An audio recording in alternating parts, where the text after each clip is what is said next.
Ai, ai, ai. Professor Yuval. Olha, vamos lá. Hoje nós vamos falar de Sapiens, uma breve história da humanidade. E eu tô assim respirando fundo para falar com vocês sobre esse livro, que a gente fez uma leitura conjunta, né? É bom sempre lembrar disso. A gente fez nos meses de agosto e setembro. A gente participou de uma leitura conjunta, eu e a minha amiga Natasha Henneman. Nós reunimos muitas pessoas no nosso grupo no Telegram, e todos os domingos, durante 5 domingos, nós paramos para discutir esse livro. E é curioso porque a cada domingo a gente ia meio que broxando mais com as coisas que o celebradíssimo historiador israelense Yuval Noah Harari conta em seu grandioso best-seller que vendeu milhões e milhões de exemplares mundo afora, e a gente vai falar sobre ele logo depois da vinheta. Se liga aí.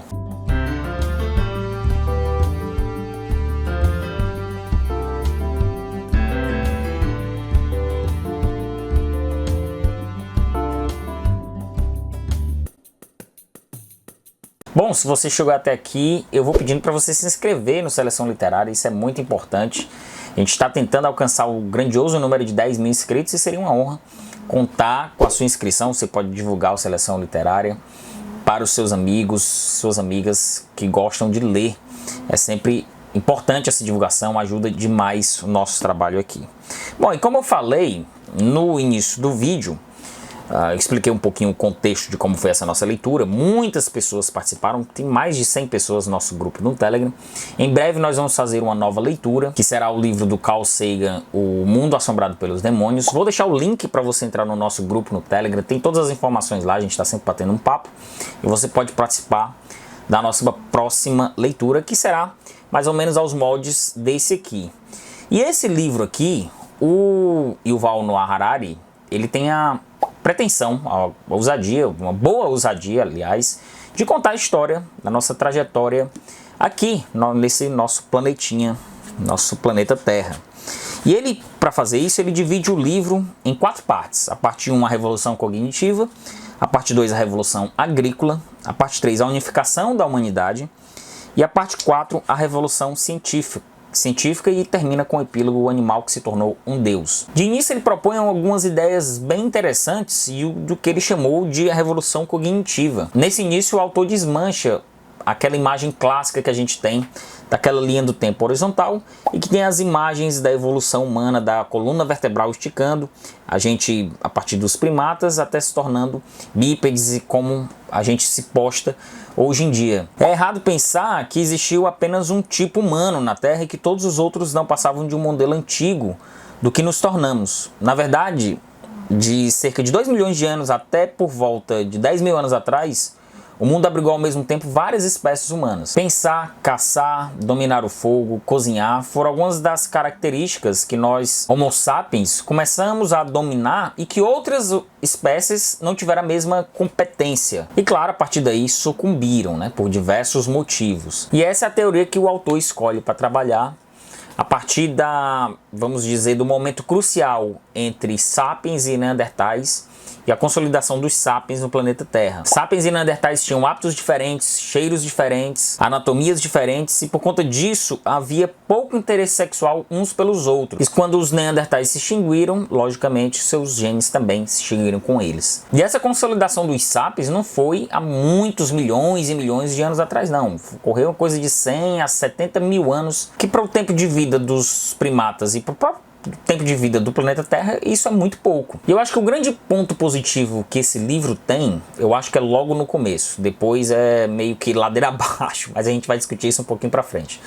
Nesse início, quando ele fala da revolução cognitiva, quando ele explica a nossa formação da nossa capacidade criativa, eu acho que ele desenvolve muito bem, e eu acho que ele acerta em pelo menos dar esse pontapé inicial em desenvolver essa teoria. O autor considera que a partir do momento que começamos a imaginar, narrar histórias, criar ficção, o ser humano talvez seja o seu maior passo evolutivo, ou o passo final para o fim da espécie. É nesse ponto cognitivo que ele assume o topo da cadeia alimentar e domina todas as fases da vida humana. E esse é que pode ser a grande ameaça. Mas por que essa capacidade criativa é tão importante? Todo animal tem o seu sistema de linguagem definido. Nós, os cachorros, as aves, qualquer animal, até mesmo as formigas, emitem algum tipo de sinal para comunicação entre as espécies. Porém, a única diferença, uma diferença sutil entre nós e os restantes das outras espécies, é que nós temos a capacidade de criar histórias, de ficcionalizar. E isso gerou a nossa capacidade de comunicação social. A gente gerou uma linguagem cooperativa que nos permitiu viver em pequenos bandos. E a partir daí, desses pequenos bandos, a gente foi evoluindo para as pequenas comunidades. Das pequenas comunidades, nós fomos criando as pequenas cidades, depois as grandes cidades, as grandes metrópoles, e tudo isso com base na confiança. A gente acredita nessas histórias, as ficcionais ou não, ou as factuais, mas a gente cria uma relação de confiança através dessa comunicação, através dessa linguagem social. E o que causou essa nossa capacidade? E aí a gente começa a ter os primeiros problemas desse livro. Segundo o Yuval Noah Harari, ele não determina ao certo o que causou essa nossa capacidade. Talvez tenha sido uma mudança de gene, um acidente genético que transformou algumas mutações genéticas de forma acidental e que deu essa capacidade aos sapiens. E isso gerou o que a gente chama de fofoca, isso gerou o que a gente chama de justiça, isso gerou o que a gente chama de fala, de música, de todo tipo de linguagem que vocês puderem imaginar. Religião, mitos, lendas. E foi a partir desse momento que os sapiens romperam com a biologia. E apesar desse início de livro ser bom, empolgante, de uma leitura muito fluida, é fácil entender, ele escreve muito bem, essas explicações, como a causa dessa nossa diferenciação comunicativa, né, dessa linguagem, desse sistema de comunicação diferente que a gente criou, dessa nossa capacidade criativa, ele considera que é como se fosse uma espécie de acaso. E convenhamos, na ciência não existe simplesmente um simples acaso, né? E essa começa a ser uma falha que a gente vai percebendo, que ela se inicia do capítulo 1 e vai até o último capítulo, se repetindo na obra do Harari, porque ele não apresenta as fontes. A gente procura alguma pontuação, alguma fonte de onde ele tirou determinada teoria que ele vai levantando, e a gente já percebe logo de início que não tem grandes apontamentos das fontes dentro dessa obra. Bom, mas vamos dando seguimento aqui, a gente ainda vai pontuar algumas das falhas desse livro ainda mais à frente.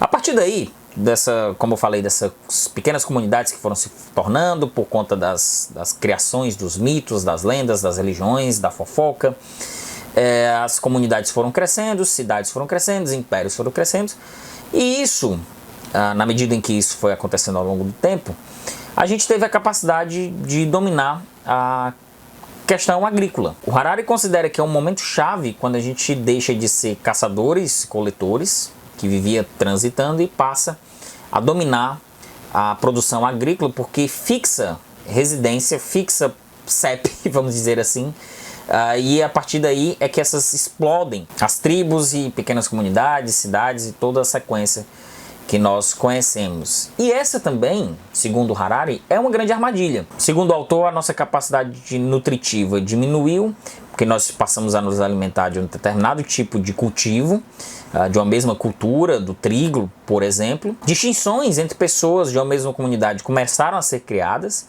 hierarquias sociais começaram a ser criadas, e os sapiens passou a ter mais doenças. Porém, o cultivo da agricultura permitiu aos sapiens produzir mais comida por menos unidade de terra, e isso explodiu as populações dessas tribos. E aí que a gente caiu, segundo o autor, nessa grande armadilha que foi a Revolução Agrícola. Todas essas mudanças foram feitas de forma trivial, dia a dia. Pequenas atitudes eram tomadas, principalmente com o intuito de facilitar a alimentação, e nos fez criar os primeiros camponeses e começamos a planejar, pensar no amanhã, pensar no futuro. O acúmulo, as distinções entre pessoas, camponeses mais prósperos que outros, nosso senso de propriedade, as balanças da justiça, direitos, moedas. Inclusive a necessidade de memorizar foi se criando. Ordens imaginativas, ordens sociais, ordens religiosas foram explodindo a partir desse momento. Sem falar que nesse momento também se criaram as ordens monetárias, né, os sistemas monetários, e também a escrita, que foi um grande avanço tecnológico e que eu acho que ele passou até pouco quando ele aborda esses dois momentos. E a partir da transição entre a parte 2, a Revolução Agrícola, e a parte 3, a unificação da humanidade, que a gente percebe algumas armadilhas narrativas que o Harari usa nesse texto. Ele começa a destrinchar sobre o conceito de cultura, nesse momento que a gente começa a unificar as coisas, tudo dentro da alimentação, religião, ordens sociais, ordens jurídicas, enfim, moeda, ordens monetárias, a escrita. Quando a gente começa a unificar essas coisas, ele chama isso de cultura, da criação da cultura. Só que a gente tem uma grande historiografia sobre o que é cultura, né? Como eu falei, eu tive a belíssima oportunidade de participar dessa leitura com a Natasha, que é historiadora, tinha outros historiadores, tinha uma pluralidade de áreas, assim, de pessoas envolvidas em várias áreas, e a gente discutiu muito sobre isso. Ele assume uma linguagem e um artifício narrativo um tanto quanto perigoso, em que ele começa a apresentar afirmações, ele joga declarações, ele joga conceitos, ele joga teorias, e depois diz mais ou menos assim, não é bem isso que eu quis dizer. Ele meio que começa a contradizer as próprias afirmações que ele jogou algumas linhas, alguns parágrafos antes. Sem falar que quando ele começa a desenvolver o uso do dinheiro, as questões monetárias, o desenvolvimento da economia como a gente conhece, ele cita Marx, por exemplo, mas em nenhum momento ele diz qual a obra do Marx ele está desenvolvendo aquela teoria, e nem mesmo quando ele cita Adam Smith, o teórico escocês, que ele concorda de alguns pontos de vista liberais do Adam Smith, ele não apresenta nenhum tipo de fonte. Em determinado momento ele chega a citar que a União Soviética vivia sob um sistema de escambo. Bom, você pode ter muitas críticas ao regime soviético, isso é muito discutível e eu acho que se justificam algumas das muitas críticas que o regime soviético merece. Mas dizer que a União Soviética vivia de um sistema de escambo é no mínimo simplista demais, assim, é reducionista demais.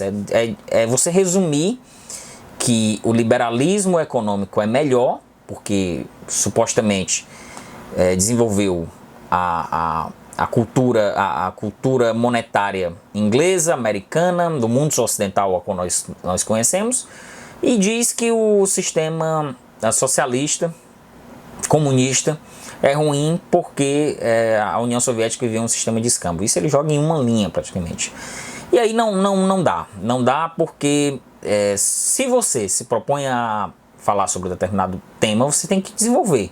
Você não pode ser simplista. Chega a ser muito perigoso, como eu falei, esse tipo a característica narrativa que ele resolve escolher. No início do livro, é perceptível que ele joga algumas teorias e ele assume um caminho. E ele explica, mesmo que muito por cima, ele explica por que ele escolheu esse caminho.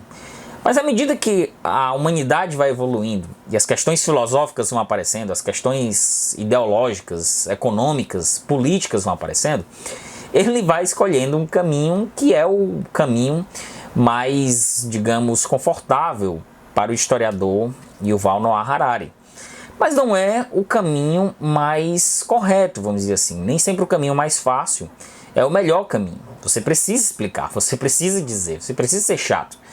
Você precisa detalhar. E quando ele resolve falar dos impérios, bom, aí, meus amigos e minhas amigas, é ladeira abaixo. Ele é imperialista. Ele defende as questões dos impérios. Ele diz que os incas e os astecas tiveram uma visão muito paroquial quando os espanhóis chegaram aqui exterminando.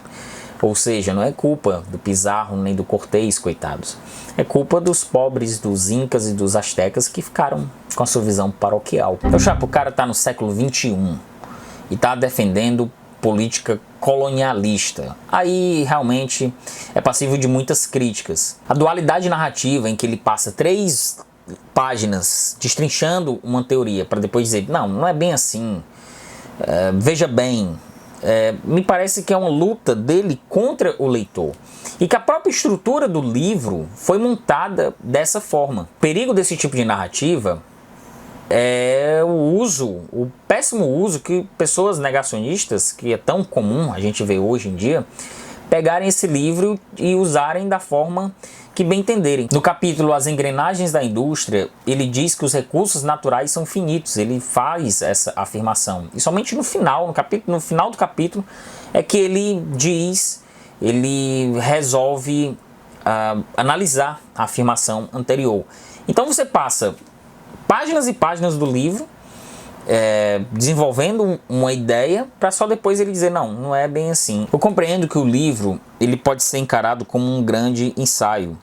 Apesar das ausências de fontes aqui, a gente pode encarar que ele está desenvolvendo um grande ensaio. Mas eu vou mostrar aqui um exemplo para vocês, aqui na página 224 dessa minha edição aqui da Companhia das Letras. O novo império global. Conforme adentramos o século XXI, o nacionalismo vem rapidamente perdendo espaço. São simples declarações como essas, pontuais, assim, é que a gente percebe que tem alguma coisa estranha nesse modo de narrar dele aqui. É uma simples frase como essa, uma visão enviesada dos acontecimentos, né? O nacionalismo não está perdendo espaço. É estranho uma afirmação como essa.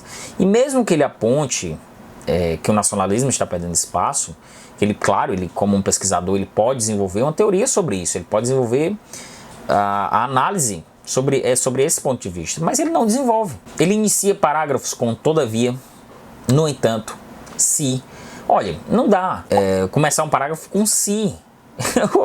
Eu fiquei impressionado, eu não sou historiador, eu não sou da área, mas outros colegas, como eu falei, estavam participando dessa nossa leitura e se surpreenderam com esse tipo de colocação, desse tipo de interjeição, de advérbio usado nesse texto. Isso é um tanto quanto perigoso. E aí você pode me perguntar, o livro é todo ruim? Não, eu não considero que o livro é todo ruim. A minha experiência de leitura, eu gostei, porque eu debati o livro. Apesar de não ter gostado de muitos pontos, vale pela minha experiência de leitura, de participação. Por isso é tão importante falar de livros, discutir livros, pensar criticamente, porque você desenvolve muitas visões diferentes, né? Você não fica com aquela sua visão amarrada somente para si. O início do livro, como eu falei, eu gostei. O final do livro, eu achei que ele desenvolve algumas questões interessantes sobre o futuro da humanidade, sobre a nossa mudança de sapiens para a experiência de Deus, que dizem que o Sapiens funcionou como uma introdução ao seu livro da sequência, que seria o Homo Deus, e que dizem que também foi um livro muito vendido, e dizem que é até melhor do que o Sapiens. Mas nada, isso é minha análise. Isso é minha análise, é meu ponto de vista. Isso aqui é só uma resenha, é um recorte do livro. Isso aqui eu não estou discutindo parágrafo a parágrafo. Esse vídeo é só um pequeno recorte, uma resenha é um recorte. Nada vai substituir a sua leitura, o seu senso crítico, a sua análise. Muita gente que leu na época do lançamento desse livro aqui no Brasil, 2015, por aí, me disse, olha, eu não lembrava que tinha tantas dessas coisas. Para mim, eu li, gostei muito, de cabo a rabo, e não lembrava que tinha tantas dessas questões. Mas é um livro que tem um apelo introdutório. Você pode, a partir daqui, desenvolver e aguçar a sua curiosidade para novas leituras, né? É sempre importante dar sequência às leituras, discussões, debates, comentários, que é o que eu quero agora que você faça aqui nesse vídeo. Você comenta aqui embaixo.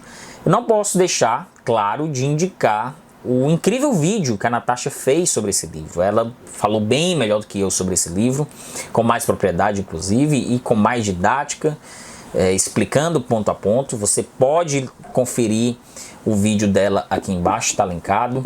Vão lá, é uma bela de uma aula de história explicando sobre Sapiens, uma breve história da humanidade. Se você gostou desse vídeo,